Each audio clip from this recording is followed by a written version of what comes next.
আজকে আমি আপনাদের সামনে নিয়ে এসেছি রেস্টুরেন্ট স্টাইলে চিকেন রোস্ট। তো দেখতেই পাচ্ছেন কতটা লোভনীয় হয়েছে। তো হ্যালো এভরিওয়ান, আসসালামু আলাইকুম, welcome to Meghla's kitchen and lifestyle. তাহলে চলেন রেসিপিটা শুরু করা যাক। প্রথমে আমি ফ্রাই প্যানে তেল দিয়ে দিচ্ছি।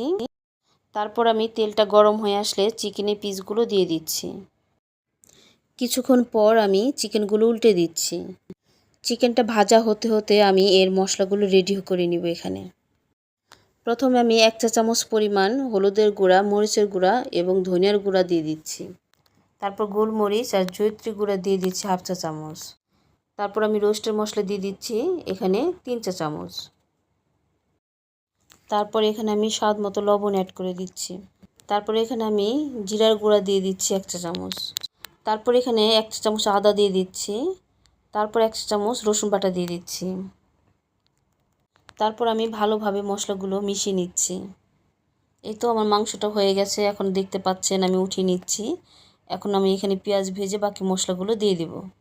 এই তো দেখতে পাচ্ছেন আমি পেঁয়াজগুলো সুন্দর করে ভেজে নিচ্ছি।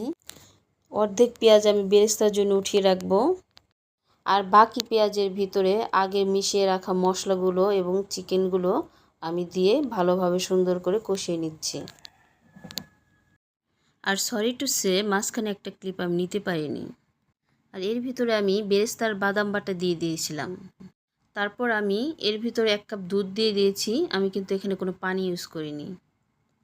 আর দুধের ভিতরেই কিন্তু আমি চিকেনটা সিদ্ধ করে নিয়েছি। তারপর আমি আবার একটু ঢাকনা দিয়ে ঢেকে দিয়েছিলাম। এই তো দেখতে পাচ্ছেন আমার রান্নাটা প্রায় শেষ পর্যায়ে।